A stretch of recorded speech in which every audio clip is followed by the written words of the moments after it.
¿Qué tal, queridos amigos? Con el gusto y cariño de siempre, les saludo en este de su espacio al encuentro con la palabra.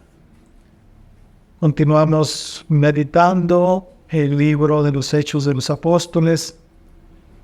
Esta hermosa obra, la segunda parte de esta obra de San Lucas. Recuerden que la primera parte es el Evangelio, la segunda parte el nacimiento y cómo se fue expandiendo la iglesia en el mundo griego, y el mundo romano.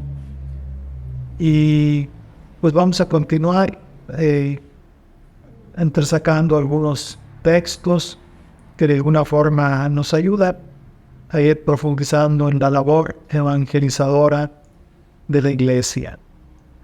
Desde el inicio del libro ya nos habla como un enroque, como una unión con la obra anterior. Dice, ya traté mi primer libro, hablando del Evangelio, te dice, querido Teófilo, de todo lo que Jesús hizo y enseñó desde el principio hasta el día en que subió al cielo, después de haber dado sus instrucciones bajo la acción del Espíritu Santo a los apóstoles que había elegido. Aquí tenemos en un solo versículo cuál es como el propósito de la obra. En primer lugar, el autor o a quien le dirige esta obra dice querido Teófilo. Mucho se ha investigado quién fue este personaje, si realmente fue un personaje histórico o es más bien un personaje simbólico, porque recuerden que el nombre Teófilo está compuesto de dos palabras griegas, Zeos y Filos. Zeos, Dios, Filos, amigo. ¿Quién es Teófilo?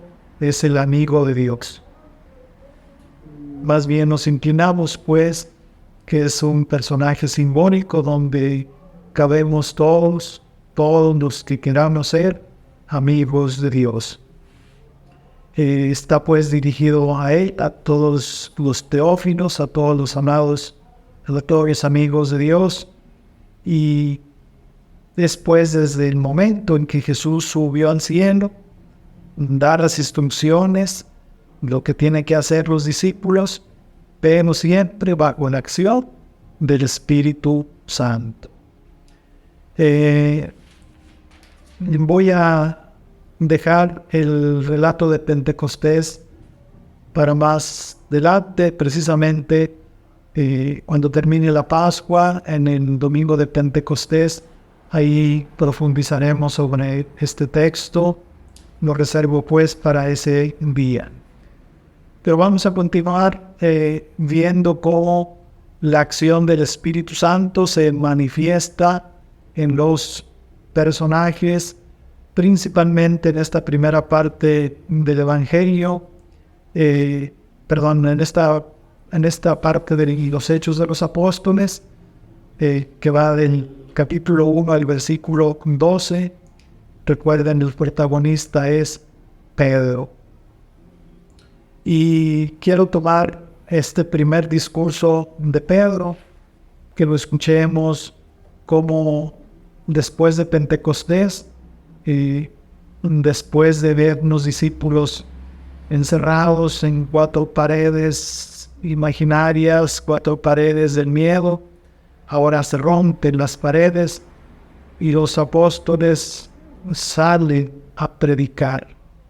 Es el famoso querigma, un anuncio gozoso, un anuncio lleno de esperanza. Un Jesús sí que le han dado muerte, pero que el Padre lo ha resucitado. Y este es como el centro, el núcleo del querigma. Un Jesús muerto, pero que el Padre ha resucitado.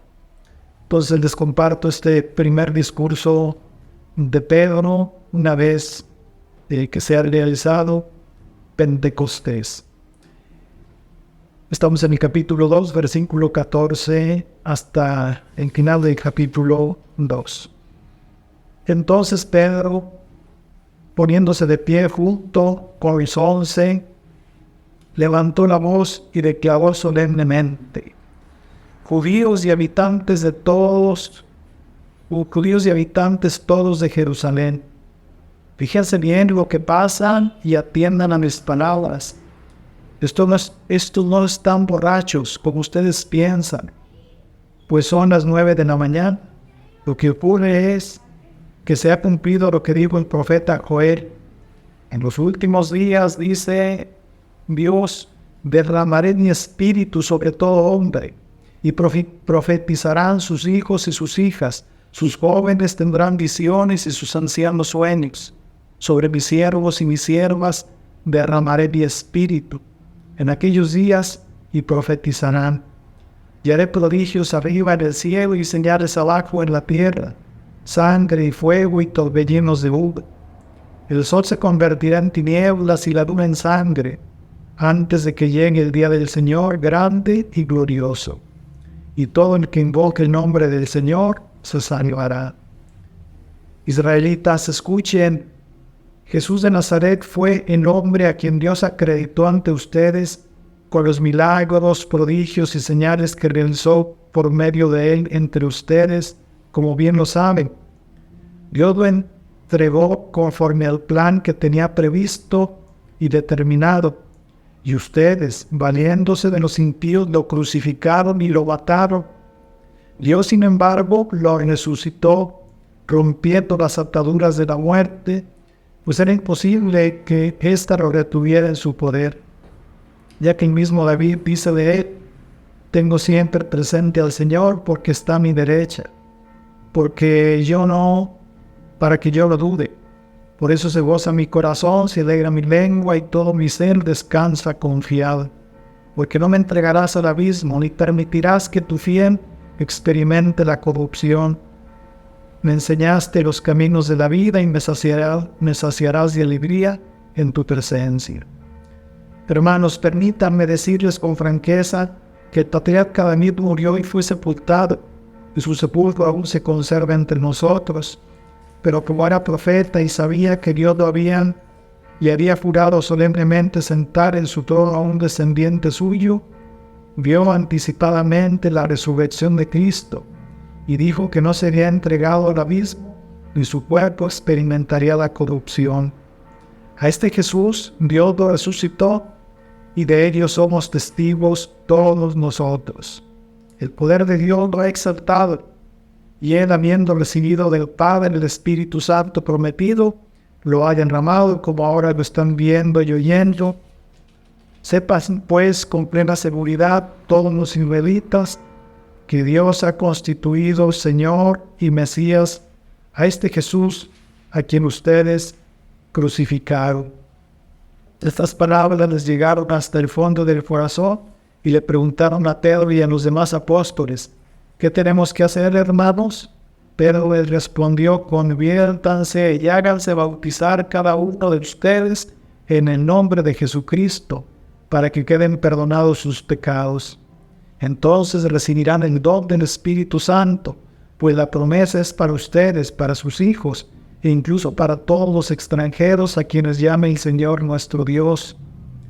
Y con otras muchas palabras los animaba y los exhortaba diciendo: pónganse a salvo de esta generación perversa. Los que aceptaron su palabra fueron bautizados y se les unieron en aquel día unas 3,000 personas. Hasta aquí el primer discurso de Pedro, hermosísimo, y que nos deja pues grandes enseñanzas de cómo se debe evangelizar. Lo primero que nos llama la atención en Pedro es que se dirige todo Israel, sepan todos, y con esto podemos decir que es la universalidad de la salvación que Lucas quiere lograr a lo largo de esta obra de los Hechos de los Apóstoles. El mensaje es para todos. Marcos, al final del Evangelio, dice que Jesús vaya por todo el mundo. Aquí está pues la universalidad, todo el mundo, todas las personas, de todos los tiempos. Entonces, lo primero que nos enseña el Evangelio o el evangelizador tiene que llegar a todos. Segundo, hay que hablar con convicción. Y hablar con convicción significa que estamos convencidos de la doctrina que hemos recibido. Ser fieles a la doctrina de la Iglesia. Que haya claridad en nuestra enseñanza. Y aquí recalco esto, como tenemos que estar muy atentos. ¿Cuál es la doctrina de la Iglesia? ¿Cuál es la doctrina que la Iglesia como madre a los siglos nos ha enseñado? A lo largo de los siglos nos ha enseñado. Y predicar lo que enseña la Iglesia. Saber distinguir, pues, cuando algo es una opinión de algún sacerdote, de algún predicador, y distinguir qué es doctrina de la Iglesia. Entonces nos llama la atención de Pedro, hablaba con convicción. Tercero, la predicación tiene que denunciar el pecado. Como Pedro siempre hablaba, arrepiéntanse, reconozcan su pecado, vuelvan a Cristo. Y en un cuarto momento, la predicación debe proclamar la misericordia de Dios. Y esto es lo que debe transformar el corazón de las personas. No solamente estarles hablando del pecado, sino hablarles de la gracia, hablarles de la misericordia, hablarles del amor de Dios. Y cuando la persona se siente amada por Dios, deja de pecar. Pero hay que hablar de la misericordia de Dios, hablar del amor del Padre. En un quinto momento, la predicación tiene que llevar a los sacramentos. Le preguntan a Pedro, ¿qué tenemos que hacer? Y Pedro les dice, bautízanse. Pues la predicación nuestra, la predicación del Papa, obispo, sacerdotes, laicos, tiene que llevar a las personas a los sacramentos, a la reconciliación primero y luego la Eucaristía. Me da la impresión que nuestra predicación no llega al corazón, no mueve a las personas a preguntarse, entonces, ¿qué debemos hacer? Le preguntaban a Pedro, ¿qué tenemos que hacer ante esto que tú nos has anunciado? Bautízase. ¿Qué tenemos que hacer hoy nosotros? Acércate a Dios, confiésate, acércate a la Eucaristía, acércate a los sacramentos. Y finalmente, cómo la Iglesia se iba fortaleciendo. Nuestra predicación tiene que llevarnos a ser iglesia, a ser una comunidad de discípulos, a buscar en esas pequeñas comunidades, que es lo que estamos buscando en nuestra diócesis, grupos donde se conozca a las personas, grupos donde se les lleve la palabra de Dios, grupos donde se ore juntos, grupos donde haya solidaridad. Pero ahí está, ojalá relean este primer discurso de Pedro después de Pentecostés, que encuentran en el capítulo 2, a partir del versículo 14. Léanlo con calma y vean qué tenemos que hacer hoy nosotros ante este mensaje que nos da Pedro y cómo estamos llevando hoy nosotros la evangelización.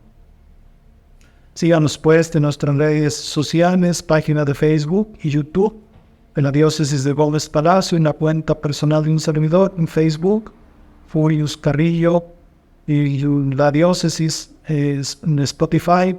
Ahí nos encuentras todos los martes desde temprana hora.